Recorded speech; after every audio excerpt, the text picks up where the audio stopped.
கீழ்காணும் பண்புகளை நிறுவுக.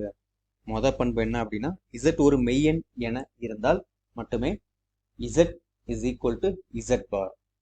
இரண்டாவது, ரியல் பார்ட் ஆஃப் z, அதாவது மெய்ப்பகுதி ஆஃப் z அப்படிங்கிறது z plus z bar by 2க்கு சமமா இருக்கும். மூன்றாவது, z உடைய கற்பனை பகுதி அப்படிங்கிறது z minus z bar by 2iக்கு சமமா இருக்கும் அப்படின்னு சொல்லி நம்ம நிரூபிக்கணும்.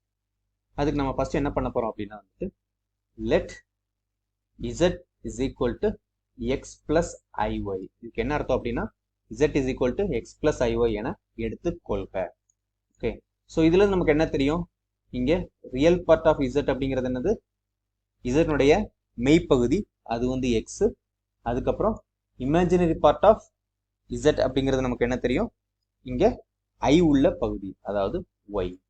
ஓகே, ஸோ z வந்து x plus iy இருந்ததுன்னா ரியல் பார்ட் ஆஃப் z வந்து x, imaginary part of z வந்து y. ஸோ இப்போ நாம வந்து ப்ரூஃப் பண்றது வந்து ஸ்டார்ட் பண்ணலாம். என்ன கொடுத்துக்கிறாங்க, zங்கிறது ஒரு மெய் என இருந்தால் மட்டுமே z is equal to z bar. அதாவது என்ன அப்படின்னா, z ஒரு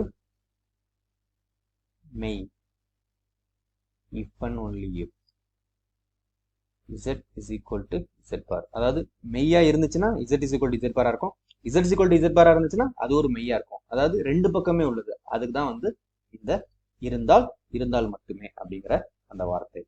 ஓகே, ஸோ நம்ம வந்து ஃபர்ஸ்ட் இந்த சைடை ப்ரூவ் பண்ணுவோம். அதாவது என்ன பண்ண போறோம் அப்படின்னா, z ஒரு மெய் அப்படின்னு எடுத்துக்கிட்டு z is equal to z பாரை வந்து ப்ரூவ் பண்ண போறோம். ஸோ இதுதான் வந்து என்னது, நம்மளுடைய அசம்ஷன். இதை வந்து என்னன்னா நம்ம வந்து நம்புறோம், அதாவது இதை தான் வந்து நம்ம ட்ரூன்னு எடுத்துக்கிட்டு இதை வந்து ப்ரூவ் பண்ண போறோம். ஓகே, இப்போ z ஒரு மெய், z ஒரு மெய் அப்படின்னு என்ன அர்த்தம், z is equal to x plus iy ல z ஒரு மெய். மெயின் என்ன அர்த்தம், அதனுடைய கற்பனை பகுதி கிடையாது. கற்பனை பகுதி கிடையாதுன்னு என்ன அர்த்தம், அதுக்கு மதிப்பு வந்து 0. So is equal to y is equal to 0. y is equal to 0 அப்படின்னு என்ன அர்த்தம், z அப்படிங்கிறது வெறும் x மட்டும்தான். ஓகே, ஸோ நாம வந்து இப்போ z பார் வந்து கண்டுபிடிக்கலாம். z பார் அப்படிங்கிறது என்னது, இந்த எக்ஸனுடைய பாரு, இங்க வந்து கற்பனை பகுதியே கிடையாது. அப்ப வந்து என்னது, ஒருவேளை அப்படி இருந்துச்சுன்னா அது எப்படி இருக்கும் அப்படின்னா, இந்த மாதிரி ஃபார்மேட்ல இருக்கும். அதாவது எக்ஸ் பிளஸ் 0i அப்படிங்கிறதுல ஃபார்மேட்ல இருக்கும். ஸோ அதுக்கு பார் எடுத்தோம்னா எக்ஸ் மைனஸ் 0i. ஸோ அதுவும் என்னது, நம்மளுடைய எக்ஸ் தான். இந்த எக்ஸ் தான் என்னது, நம்மளுடைய z. ஸோ இதுல நமக்கு என்ன கிடைச்சிருக்குது அப்படின்னா, z is equal to z bar அப்படின்னு கிடைச்சிருக்குது. எதை அசியூம் பண்ணும்போது, நம்ம வந்து z ஒரு மெய் அப்படின்னு எடுத்ததுனால. ஓகே, இப்போ நம்ம என்ன பண்ண போறோம்னா, ரிவர்ஸ்ல z is equal to z barன்னு எடுத்துட்டோம் அப்படின்னா z ஒரு மெய் அப்படின்னு நாம நிரூப போறோம். ஸோ நம்ம வந்து இப்போ இதை தான் வந்து நாம எடுத்துக்க போறோம் உண்மை அப்படின்னு சொல்லிட்டு. So z is equal to z bar. z அப்படிங்கிறது என்னது, x plus iy is equal to x plus iy bar. So x plus iy bar அப்படிங்கிறது என்னது, x minus iy. இங்க என்ன இருக்குது, x கூட்டல் iy இருக்குது. ஸோ இப்போ எல்லாத்தையும் நம்ம ஒரே பக்கம் வந்துடலாம்.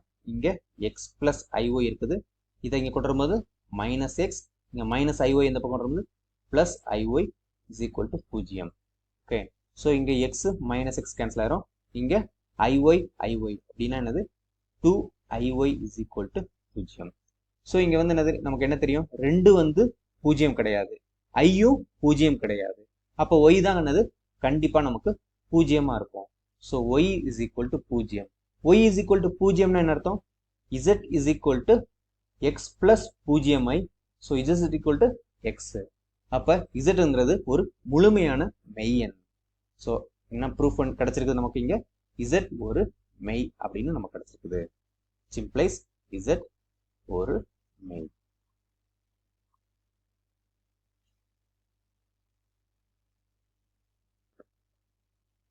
ஸோ அதுதான் வந்து நம்ம ப்ரூவ் பண்ணணும், அதை நம்ம ப்ரூவ் பண்ணிட்டோம். ஓகே, அதாவது என்ன அப்படின்னா வந்து, ஃபர்ஸ்ட் z ஒரு மெய் அப்படின்னு எடுத்து z is equal to z bar prove பண்ணிட்டோம். அப்புறம் z is equal to z barன்னு எடுத்து z ஒரு மெய் அப்படின்னு சொல்லியாச்சு. இப்ப z ஒரு மெய் என இருந்தால் மட்டுமே z is equal to z bar அப்படிங்கிறத நாம ப்ரூவ் பண்ணிட்டோம். ஸோ இப்போ நம்ம வந்து மொதல் கணக்கு முடிச்சிட்டோம். இப்போ நம்ம ரெண்டாவது கணக்கை ஸ்டார்ட் பண்ணலாம்.